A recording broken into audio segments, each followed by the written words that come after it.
Amém? Glória a Deus, bom dia, graça e paz. Hoje, vocês perceberam que a ambiência hoje está diferente? A ambiência espiritual. O Senhor está aqui nesse lugar, como sempre Ele está, mas hoje de uma forma especial, falando aos nossos corações e vai falar mais uma vez com você. Eu creio que essa manhã não foi em vão aqui para nós. E como o pastor disse a respeito dos livros, realmente, a última edição, tinha lá no trabalho distribuir.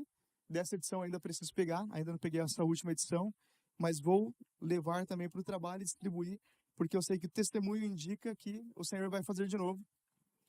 E falando em que testemunho indica que o Senhor vai fazer de novo, assim eu creio, eu não sei se todos sabem, acredito que sim, porque eu acho que nós chegamos a falar aqui, e houve muita oração, mais ou menos um mês e meio atrás, a minha mãe, eu estava aqui no MAG, eu não sei, lembro se era MAG ou Célula, e eu fui levar o meu sobrinho em casa, e quando a gente estava chegando na casa dele, chegou um recado para ele no celular, uma mensagem no WhatsApp, que a minha mãe estava passando mal.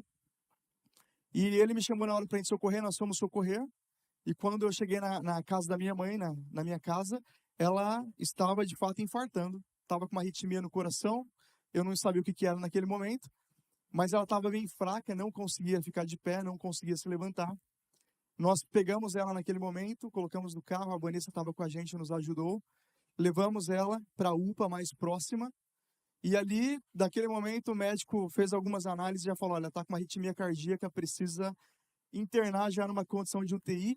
Imediatamente, depois veio o diagnóstico que além da arritmia era um começo de infarto, era um infarto também. E naquela noite, nós ficamos a noite inteira ali no hospital, de uma UPA leva para outra e, enfim, passa por alguns procedimentos. Ela ficou na UTI, ela ficou na UTI mais ou menos por 10 dias. Melhorou o quadro, voltou para o quarto, acho que ficou 2, 3 dias no quarto. O Israel estava em um momento de visita a ela lá, teve uma desritmia novamente. Voltou para a UTI, com bastante preocupação, ela tem 82 anos. E toda a família orando, nós orando, a igreja orando, mas teve uma oração específica que eu fiz naquele momento ali, porque ela estava com uma viagem marcada para Alagoas. Ela ia visitar algumas irmãs que eu tenho ali, a família dela que está lá. E ela estava com uma viagem marcada para Alagoas. O tempo passando, ela internada, o coração bem fraco, o coração bastante fraco, não bombeava o suficiente. Algumas crises tendo uma recaída. E eu orei a respeito, nós oramos a respeito dessa viagem. Nós falamos, Senhor, ela tem uma viagem marcada, é uma viagem que ela vai fazer uma vez esse ano, visitar a parentela. E eu pedi para Deus, falei, gostaria muito que ela fosse, que ela tivesse esse tempo, esse presente que ela recebeu, que ela visitasse os familiares, os amigos, os parentes. E pedimos ao Senhor dessa forma, não bastava ela sair do hospital, ela tinha que estar bem, né, para fazer essa viagem, coração muito fraco. Além de sair da UTI, tinha que estar forte. E eu pedi para colocar aqui na tela a foto de quem acabou de pousar agora em Maceió. Glória a Deus. O Clebinho está em todas, né? O Clebinho, onde tem uma foto, ele está junto. Também está lá em Maceió. A minha mãe é aquela de casaco laranja. E por que eu quis mostrar a foto? Porque no dia que nós fomos socorrê-la, ela estava de pijama e ela não tinha força para ficar em pé nem para colocar uma roupa. E esse casaco foi o único casaco que tinha ali na hora que nós pegamos. Estava frio para colocar nela e foi com esse casaco que nós socorremos. E para a glória de Deus é o mesmo que hoje ela está chegando em Maceió. Para que o nome do Senhor seja engrandecido. Amém? Que o nome do Senhor seja engrandecido. E testemunho significa que o Senhor vai operar de novo. E por que eu quis contar também esse testemunho agora? Porque no momento do louvor o Senhor deixou claro para o meu coração algo que o Senhor falou com a gente no MAG ontem também. Que quando Daniel estava na cova dos leões, o pai dele não estava lá com ele. A mãe dele não estava lá com ele. O líder dele de célula não estava lá com ele. Mas quando ele estava sozinho na cova dos leões, o anjo do Senhor estava lá com ele. E o anjo do Senhor fechou a boca do leão. E Daniel foi livre, foi salvo naquele momento. Talvez muitos de nós nesta manhã deixamos amigos, pessoas queridas em lugares onde nós não podemos estar juntos. Mas ficou claro para o meu coração e eu orei muito sobre isso no momento do louvor. Senhor, os momentos que nós não podemos estar esta manhã, envia o teu anjo naquele lugar. Visita aquele lugar com a tua presença. Aquilo que nós, humanamente falando, não podemos fazer. Que haja uma visitação sobrenatural neste momento, porque o mesmo Deus que tirou a minha mãe da UTI vai fazer de novo, já está fazendo de novo. E todas as orações, quando o Senhor ouviu esta oração, o Senhor não olhou para a minha santidade, nem para a minha religiosidade. O Senhor olhou para uma oração sincera. E Ele, pelo seu amor e pela sua graça, Ele operou um milagre. E é sobre isso que eu quero falar nesta manhã. Se você puder juntamente comigo abrir suas Bíblias em Josué capítulo 2, pode deixar ela aberta, que nós vamos ler todo esse capítulo 2 do livro de Josué. Eu queria falar a respeito da tataravó do rei Davi. O encontro que ela teve com a manifestação do amor de Deus e com a graça de Deus. O amor de Deus na vida de uma pessoa. Antes de falar necessariamente da história de Raabe, eu queria falar de 40 anos antes de Raabe. Você não precisa acompanhar agora, você pode ler na sua casa Números capítulo 13 e 14. O que aconteceu? O povo de Deus saiu do Egito, nós conhecemos a história por intermédio de Moisés, a graça de Deus sendo manifesta através da vida de Moisés. O povo de Deus sai do Egito, eles atravessam o Mar Vermelho, eles contornam pelo sul a península do Sinai, e aí eles sobem de volta rumo a Canaã, e eles estão numa região chamada Cades Barneia. Dessa região, Cades Barneia, eles precisavam contornar o Monte Or, passar pela terra de Moabe, atravessar o Rio Jordão e chegar em Canaã, em Jericó, que seria a primeira cidade da além do Jordão. E o que acontece nesse momento? Josué manda 12 espias, aliás, Moisés manda 12 espias, que nós conhecemos a história. Dentre eles, Oséias, Josué, filho de Naum, e Calebe, filho de Jefoné. Enfim, dentre os 12 vão Josué e Calebe. E nós sabemos que esses 12 espias eram príncipes, eram líderes dentre o povo, eram pessoas jovens e importantes. Esses jovens, eles saíram do Egito. Eu estou falando ali de mais ou menos entre 40 dias a 3 meses que eles saíram do Egito. Esses jovens, eles passaram pelo meio do Mar Vermelho em seco. Esses jovens, eles viram as codornizes, eles viram o maná, ou se ainda não tinha o maná ali, mas eles viram a coluna de fogo, eles viram a nuvem de glória, eles viram toda a manifestação de Deus. Eles viram que Deus já tinha operado até aquele momento, eles viram as pragas do Egito, as 10. Eles viram a morte do primogênito, eles viram os livramentos que Deus deu. Eles viram que quando eles passaram o mar em seco, e depois que eles passaram, o Senhor fechou o mar nas costas deles, e todo o exército de Faraó, todo o exército do Egito pereceu naquele momento. Então esses 12 jovens viram esta realidade. E esses 12 jovens, eles são enviados de Cades Barneia até Canaã para espiar a terra. E eles passam um tempo lá espiando a terra e eles voltam com um relatório. E nós sabemos que somente Josué e Calebe voltam com um relatório de fé. Os demais, eles voltam com um relatório de medo. Conhecendo o poder de Deus, vendo fisicamente talvez coisas que nós não vimos. Nós ainda não vimos o mar se abrindo, nós ainda não vimos tantos milagres. Eles viram naquele momento, eles viram aquela situação. E conhecendo o poder de Deus, eles voltaram com um relatório de desânimo, de falta de fé e de medo. E a Bíblia diz que eles passaram a noite inteira espalhando aquele medo entre as pessoas e convencendo o coração dos anciãos de Israel de que era impossível alcançar a terra prometida, o lugar da promessa e o lugar do chamado, porque era muito difícil. Porque tinham homens valentes, e eles falam, diante dos cananeus nós somos como gafanhotos, nós somos como insetos, eles vão nos esmagar. Eles passam a noite inteira espalhando medo e convencendo as pessoas que as promessas de Deus eram difíceis demais de serem alcançadas. Então, por causa desse relatório, os anciãos ficam com medo, e os anciãos decidem ali e murmuram e reclamam de Moisés, e Josué e Calebe tentam fazer alguma coisa diferente, eles quase são espancados, a Bíblia vai dizer. E por conta disso, o Senhor diz para Moisés que aquela geração não vai entrar na terra prometida, e aquilo que era para durar 40 dias ou poucos meses, agora vai durar 40 anos, e eles ficam rodando em círculo na península do Sinai, e eles passam 40 anos no deserto. Por essa situação. Mas agora passou-se 40 anos. Aí eu pulo do livro de Números para o livro de Josué. Passou-se 40 anos, Moisés morreu. No capítulo 1 de Josué, o Senhor chama Josué para um compromisso, para um propósito, para um tempo de coragem, de ousadia. E Josué faz a mesma coisa. Quando eles estão ali em Moabe, eles chamam, próximo a Moabe, Josué pega 2 espias, e agora manda esses 2 espias espiar a terra de Jericó, espiar a terra de Canaã, uma situação muito similar ao que Moisés fez 40 anos atrás. Esses 2 espias, eles caem numa casa, eles chegam até uma casa de uma prostituta da cidade, e essa prostituta ela se chamava Raabe. E aqui eu queria ler o que acontece nessa casa e nessa situação, que está em Josué capítulo 2. Estou lendo numa versão aqui, sei nem qual que é, mas vamos acompanhando aqui. Então Josué, filho de Num, enviou secretamente de Sitim 2 espias e lhes disse: vão examinar a terra, especialmente Jericó. Então tinha um foco ali na cidade de Jericó. NVI, exatamente, que a minha não é. Mas eles foram e entraram na casa de uma prostituta chamada Raabe e ali passaram a noite. É importante a gente entender que Raabe, além de ser uma mulher cananeia, ela era prostituta. Porque às vezes a gente se apega muito às religiões, às formalidades. A gente precisa entender que a graça de Deus, a manifestação do amor de Deus, ela está acima, ela está além das nossas formalidades e às vezes das nossas religiões, das nossas religiosidades em alguns momentos. Continuando aqui, contudo, o rei de Jericó foi avisado, alguns israelitas vieram aqui esta noite para espiar a terra. Diante disso, o rei de Jericó enviou esta mensagem a Raabe: traga para fora os homens que entraram na sua casa, pois vieram espiar toda a terra. A mulher, porém, que tinha escondido os 2 homens, respondeu: é verdade que os homens vieram a mim, mas eu não sabia de onde tinham vindo. Ao anoitecer, na hora de fechar a porta da cidade, eles partiram, não sei por onde foram, corram atrás deles, talvez os alcancem.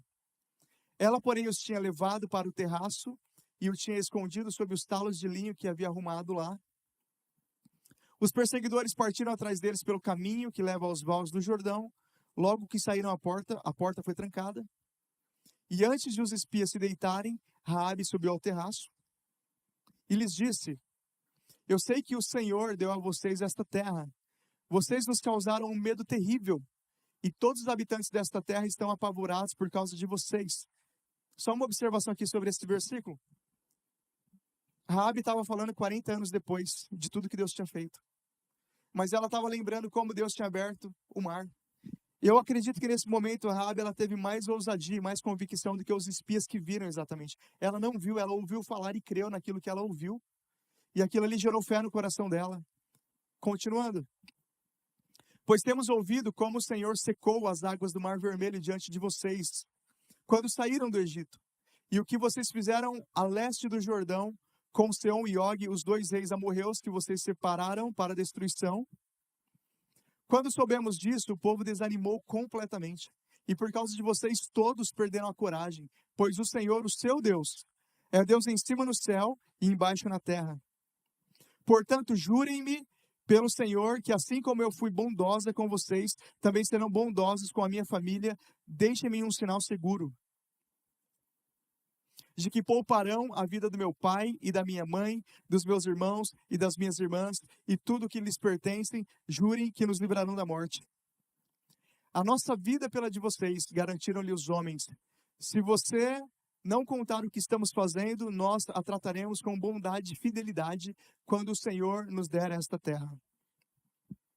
Então Raabe os ajudou a descer pela janela com uma corda, pois a casa em que morava fazia parte do muro da cidade.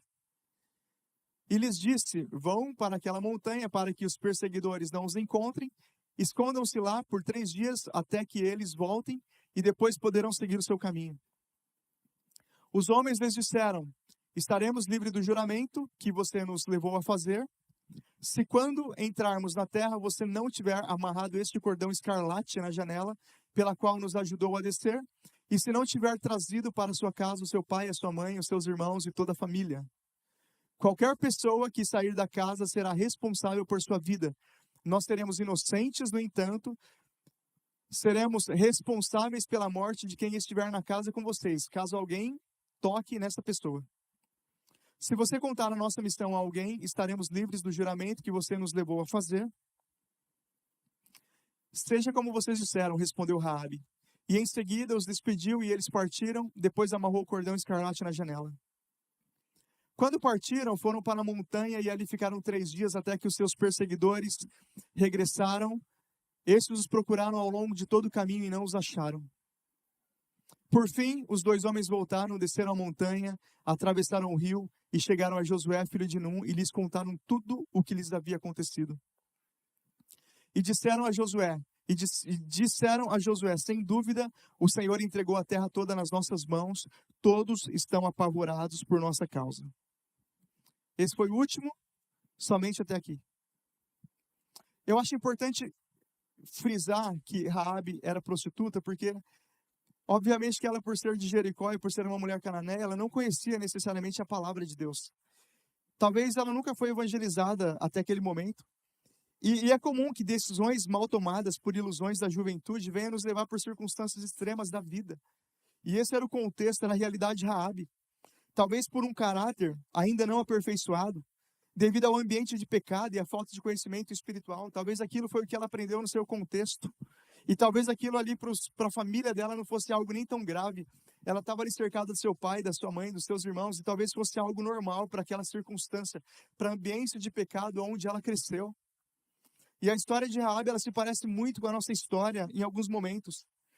E nessa história toda não existia ninguém mais improvável para viver essa história de superação e de fé do que Raabe.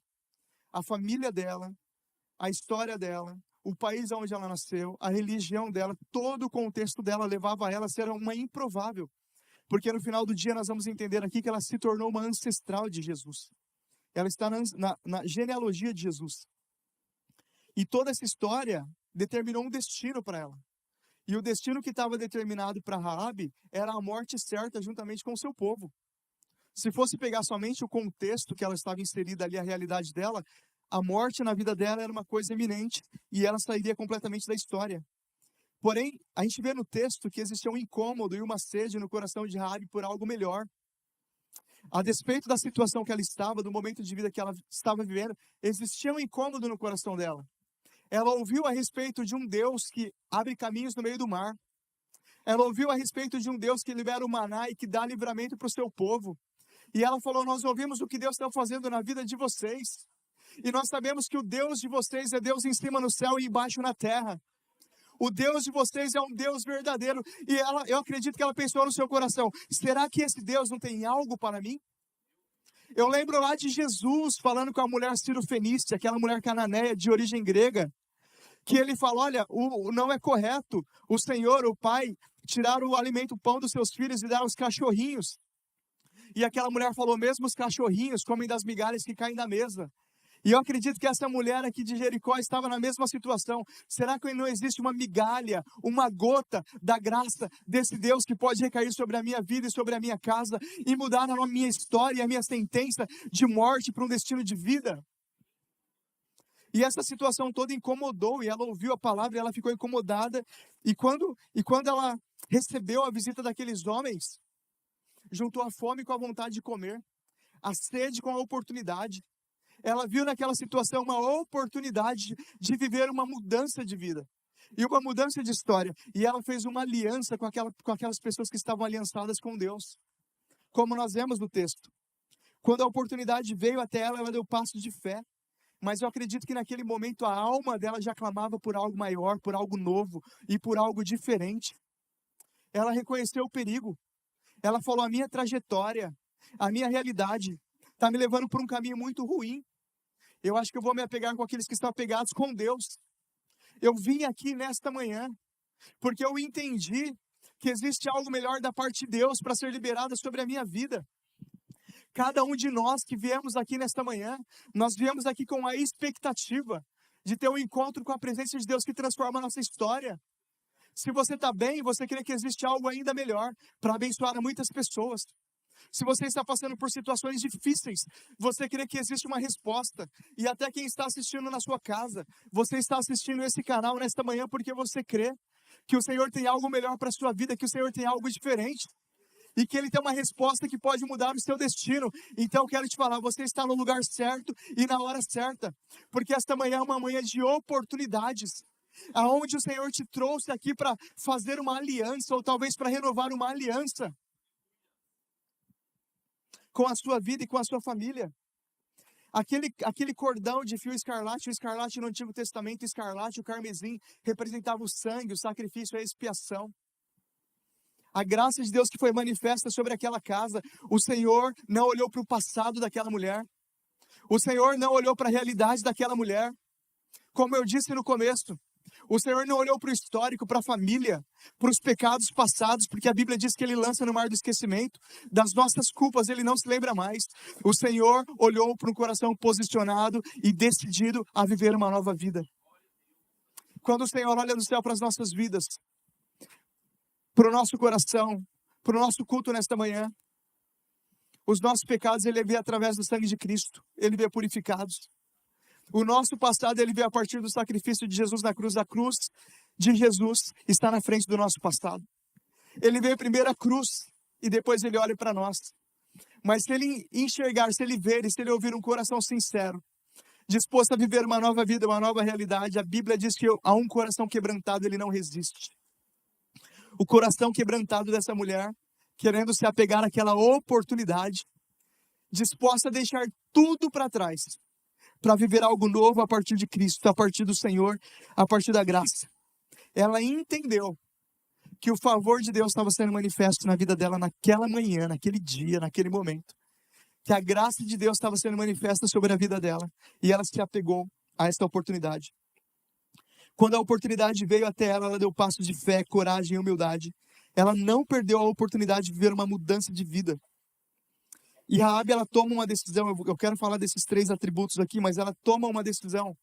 Porque quando você lê toda a lei de Moisés, o Senhor ele vai falando, esta lei, esta ordenança, esse mandamento, esse princípio é para você, é para todo o povo de Israel e para os estrangeiros que habitam no meio de vós.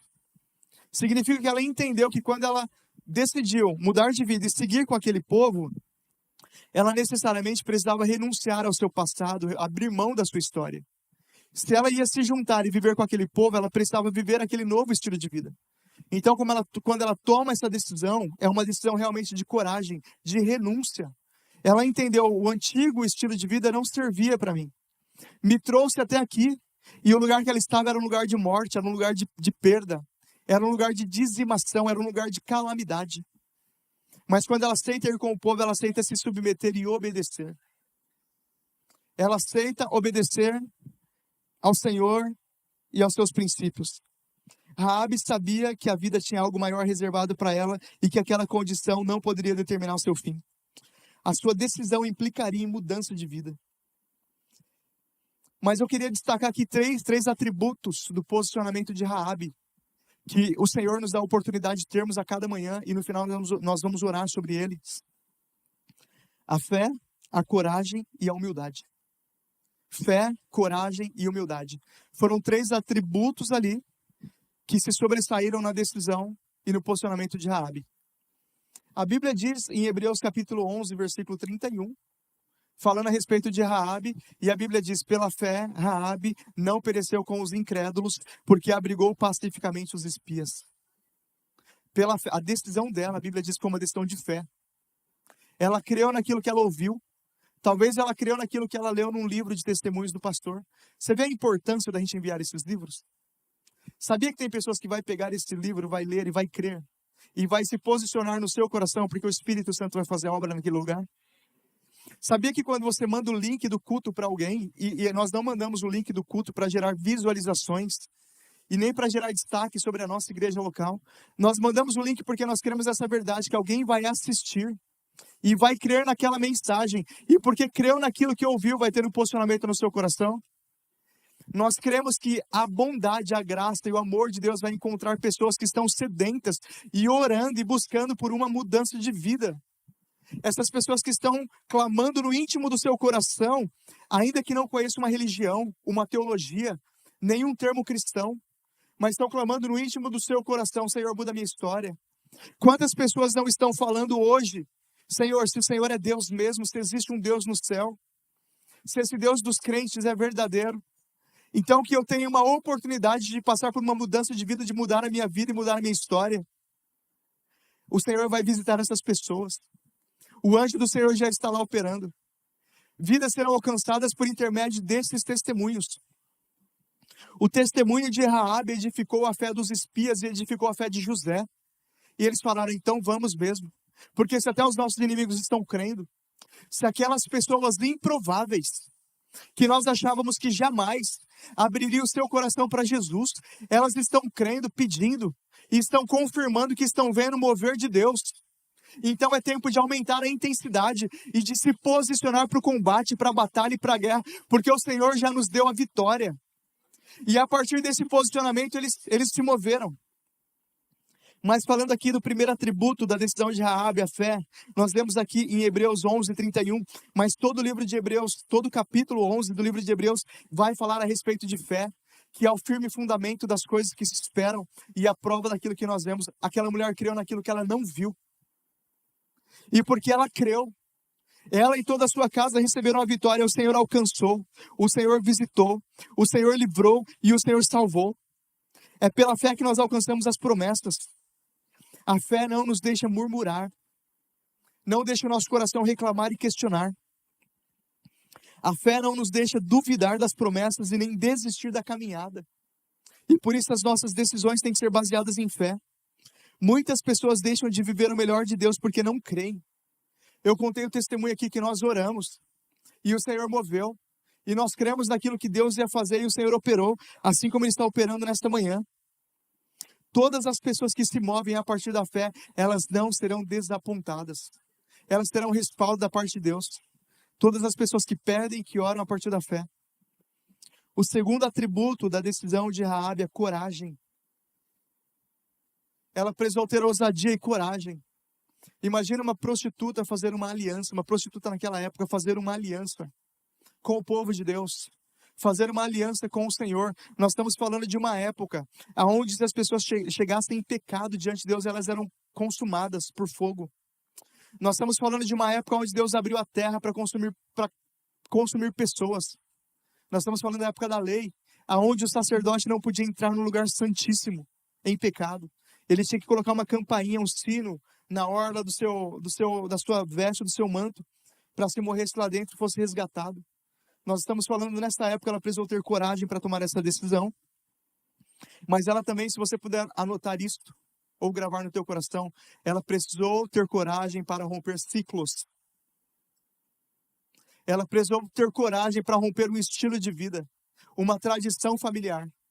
Hábitos de pecado que vinham sobre a família dela de gerações em gerações. Ela precisou ter coragem para romper padrões familiares tóxicos e padrões culturais tóxicos. As nossas decisões de posicionamento precisam ter coragem para falar não para muitas pessoas, para desagradar a muitas pessoas. Para você se posicionar, você precisa ter coragem para desagradar pessoas no seu local de trabalho, para desagradar pessoas na sua casa, na sua família, dentro da sua casa. Posicionamento exige coragem. Coragem para não recuar em tempos de crise. Obviamente que ela ia passar por um processo de guerra. Obviamente que ela ia passar por processos difíceis. E ela sabia que as situações ali, imagina o quanto ela não seria questionada, criticada. Você está traindo a sua família. Talvez alguns de nós já ouvimos essa expressão. Tem um amigo aqui na nossa igreja que eu sempre falo do testemunho dele. Um dia ele vai contar o testemunho aqui, que quando ele aceitou Jesus, ele chegou na sua casa todo feliz contando e levou uma surra. Quando ele era jovem, adolescente.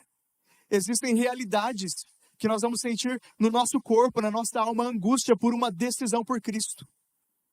Assim como muitos dos nossos irmãos estão sofrendo.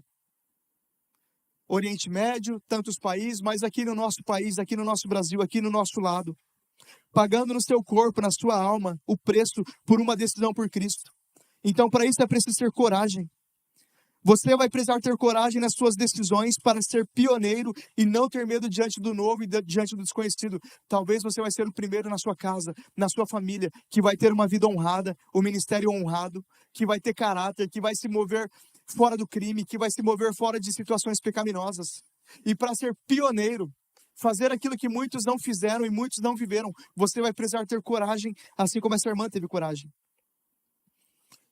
Coragem para ousar e fazer algo diferente, porque as coisas só mudam quando você muda.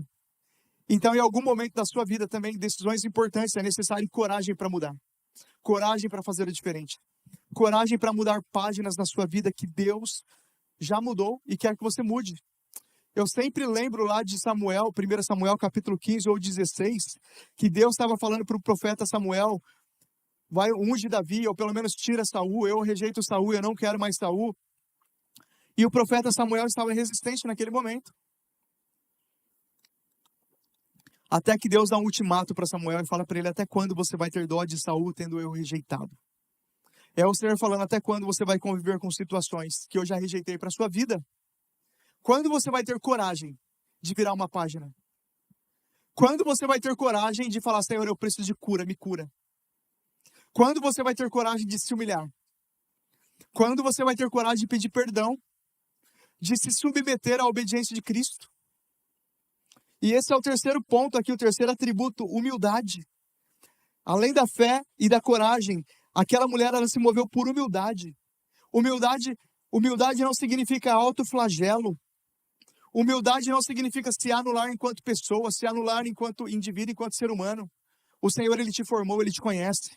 Conhece os seus sonhos, seus propósitos, seus pensamentos, os anelos do seu coração. Humildade não significa isso, mas humildade significa reconhecer as suas necessidades. Reconhecer que você precisa de ajuda, que nós precisamos de ajuda. Humildade significa que nós precisamos reconhecer que nós precisamos de conselhos. Humildade significa reconhecer que nós precisamos ser ensináveis diante da vida. Reconhecer que precisamos do Senhor Jesus. É impossível esperar corretamente no Senhor sem reconhecer que precisamos dele na nossa caminhada e precisamos reconhecer a soberania de Deus. Humildade para reconhecer a nossa insuficiência. Quantas bênçãos ficam retidas nas regiões celestiais, porque a gente não reconhece a nossa insuficiência. Quantas vezes nós deixamos de dar passos porque a gente não reconhece que é Deus que vai operar, que é Deus que vai fazer, que o primeiro passo é nosso, mas o restante é o Senhor que vai fazer. Existe um efeito que eu sempre cito, que é chamado efeito Dunning-Kruger, um efeito da psicologia. Esse homem foi um estudioso e ele criou um gráfico. Esse efeito Dunning-Kruger, ele mostra uma coisa interessante. As pessoas que têm o menor nível de conhecimento, as pessoas que são mais desprovidas do conhecimento científico, são as pessoas que mais acham que sabe tudo. A Neide, que deu testemunho aqui, ela é pós-doutorado, e você vai conversar com ela completamente aberta para aprender, para ensinar, para ouvir. As pessoas que têm menos conhecimento são as pessoas que mais acham que sabem de tudo. E o contrário também é verdadeiro. As pessoas que têm mais conhecimento são as que mais reconhecem que precisa aprender, que não conhece, que são como crianças para aprender, que têm a mentalidade de um estagiário para aprender coisas novas, extrapolando para a nossa realidade. As pessoas mais espiritualmente frias e talvez mais distantes de Deus, em alguns momentos são as que menos reconhecem que precisam de Jesus. Nós precisamos olhar para o nosso coração com essa humildade. Eu preciso intensamente de Jesus. Eu não venho para todos os cultos, para todos os eventos, para todas as situações, porque eu sou a terceira, a quarta pessoa da Trindade. É porque eu reconheço o quanto eu preciso da pessoa bendita do Espírito Santo e de Jesus na minha vida. O quanto nós precisamos, à medida que nós vamos reconhecendo o quanto nós precisamos de Jesus, nós vamos entendendo que nós precisamos estar na sua presença o tempo todo. Em todas as oportunidades. Mas continuando, humildade para reconhecer a nossa insuficiência. Nós entramos aqui nessa manhã com situações que a nossa capacidade não vai resolver. Os nossos contatos não vão resolver. O nosso dinheiro não vão resolver. Um telefonema não vai resolver. Nós entramos aqui nessa manhã com situações que nós precisamos do favor de Deus na nossa vida. Nós precisamos da graça de Deus na nossa vida. É assim ou não é? Os maiores milagres que nós estamos esperando e precisando em Deus, só Ele pode fazer. O dinheiro não podia tirar a minha mãe daquela UTI naquele momento. Acho que tudo que podia ser feito foi feito. Nós precisávamos da visitação de Deus naquele leito de hospital. Nós precisávamos que Deus operasse daquela forma. Talvez você entrou aqui nessa manhã com uma causa na justiça. O dinheiro não pode resolver, mas o Senhor pode inclinar os corações dos reis para te favorecer. O Senhor pode mover este processo para te favorecer. Talvez você entrou aqui com uma situação emocional e espiritual que o dinheiro não pode resolver. Nós precisamos entender que aquele que criou todas as coisas sabe perfeitamente o tempo certo para uma árvore produzir o seu fruto. E também sabe o tempo certo de nos levar a viver os seus propósitos. Eu recomendo que você na sua vida tenha um coach para a sua carreira. Tenha um mentor para os seus principais projetos. Isso é importante. Sabia que as pessoas que têm coach na carreira acelera mais a escalada na carreira? Você sabia que uma pessoa que tem um mentor para os seus projetos mais importantes vive uma aceleração ali naqueles projetos? Mas a coisa mais importante, tenha um discipulador para a sua vida. Tenha um coach na carreira, tenha um mentor para os projetos, mas tenha um discipulador na sua história. tem uma pessoa puxando a sua orelha. Essa foi a realidade de Josué. Josué teve um discipulador por 40 anos. E eu sempre falo, Sansão não teve nenhum discipulador. Era mais forte, teve um chamado mais bonito, tinha uma realidade muito mais interessante, mas como ele não teve um discipulador, ele fez bastante coisas que poderiam ter sido evitadas. Josué não tinha força física, Josué não teve um chamado tão bonito como o de Sansão, não apareceu um anjo para o pai dele, não foi toda aquela história, toda aquela pompa. Josué não tinha um cabelo grande por ser nazireu, Josué não abriu a boca de um leão, Josué não matou 1000 pessoas com uma queixada de jumento, mas foi uma pessoa que foi discipulada por 40 anos. E por isso ele foi o maior conquistador da história de Israel. E ele não teve a sua vida abreviada como a de Sansão. Muito pelo contrário, ele entrou em Canaã e conquistou 35 reinos, porque ele foi discipulado corretamente. Aceitar ter um discipulador sobre a nossa história significa humildade, que aquela irmã também teve. Aprenda com pessoas que passaram pelos processos e venceram os processos. Aprende com pessoas que têm cicatrizes, histórias de vitória para contar. Em Filipenses capítulo 2, Jesus também falou isso, você vai lembrar do texto. Importa que haja em nós o mesmo sentimento que houve em Cristo Jesus, que mesmo sendo Deus, não teve por usurpação ser igual a Deus, mas humilhou-se, aniquilou-se a si mesmo. E foi fiel até a morte, morte de cruz. Ele se humilhou. Jesus se humilhou. Jesus renunciou à sua vontade. Jesus renunciou a toda uma glória, todo um esplendor e foi fiel para ser fiel até a morte, para nos dar a vitória. Ele foi tremendamente humilde. E Josué aprendeu a ser humilde com Moisés também. Humildade significa se submeter ao ensino e à direção. Imagina Raabe, não conhecia nada da lei, só tinha uma fé pulsando no coração dela, só tinha uma alma clamando para uma mudança de vida, mas não conhecia nada da lei. Eu acredito que quando ela entrou ali, junto com o povo de Israel, ela entrou no trilho do treinamento, agora foi ser discipulada por um, discipulada por outro. Obviamente que ela não conhecia todos os rituais de Levítico, todos os rituais que o Senhor deu para o seu povo, mas ela tinha um coração disposto a aprender. Ela falou, no entendimento dela, ela queria uma vida nova, ela estava aberta para isso, aberta para ouvir, aberta para dar passos novos na vida dela. Humildade. Se submeter ao ensino e à direção. Essa semana eu estava com uma pessoa que me chamou para um tempo de mais mentoria, mais no trabalho, e ele falou, Ismael, o que eu faço? E eu dei para ele a mesma direção. Eu falei, se humilha. Porque a Bíblia diz que aquele que humilha a si mesmo será exaltado. Você passou por uma frustração, você esperava que ia acontecer algo. Você foi trocado, não aconteceu com você. Minha sugestão, se humilha, se reinventa, desconstrói alguns conceitos, aprende alguma coisa nova, continua trabalhando. Não sai da sua posição. Não abaixa a guarda, não para de entregar serviço, não para de entregar resultado. Se humilha. E no tempo certo, Deus vai te exaltar. Porque essa lei, essa regra, esse princípio, ele é para todos nós. Irmãos, existem momentos na nossa vida que a nossa vida fica paralisada, esperando um passo de humildade da nossa parte, esperando que nós nos humilhemos para pedir perdão, para nos submetermos a uma direção. Quantos ministérios e chamados e propósitos não ficam parados porque nós não aceitamos nos submeter à direção que o Senhor está nos dando a respeito da igreja, do ministério, da liderança, do trilho de treinamento, da nossa visão, dos nossos valores. Humildade. E essa humildade o que gerou na vida de Raabe, toda a sua família foi salva, porque a obra de Deus ela foi completa quando nós entregamos a nossa vida a Jesus. Eu quero lembrar de Raabe porque ela foi a tataravó do rei Davi. Raabe se casou com Salmão, um dos príncipes de Judá. Raabe foi a mãe de Boaz. Raabe foi a avó de Jessé, o belemita, ou melhor, foi a mãe de Boaz, foi a avó de Obed, foi a bisavó de Jessé e foi a tataravó do rei Davi. E depois, muitas gerações depois, se tornou uma ancestral do nosso Senhor Jesus. O Senhor mudou completamente a história daquela mulher. Não foi pela santidade dela, não foi pela religião dela, foi por um coração disposto a viver uma nova vida. Esse mesmo Senhor, Ele está aqui nesta manhã liberando sobre as nossas vidas esta mesma oportunidade. O Senhor, Ele não fala a respeito do nosso passado. A história de Raabe, ela não fala a respeito do nosso passado, porque nós não somos o nosso passado. Não importa o que você viveu ou errou, sempre dá para recomeçar, e Deus sempre atende, e Ele sempre ouve a oração de um coração sincero e disposto a mudar. A Bíblia diz no livro de Jonas que Jonas estava no ventre da baleia, no ventre do peixe, lá no fundo do oceano, e Jonas fala: da profundeza do inferno eu clamei e ele me ouviu. Das profundezas do abismo eu clamei e ele ouviu. O Senhor, ele sempre ouve a oração de quem quer viver uma nova história, de quem quer viver uma vida diferente, de quem quer trazer salvação para sua casa. Fé é atitude, não perfeição. Não precisa estar tudo certo na sua vida para começar. É sobre agir mesmo diante das imperfeições, mesmo diante das circunstâncias, dos erros do passado. Deus usa quem ninguém espera. Não importa como você começou, importa o que você decide fazer a partir de hoje.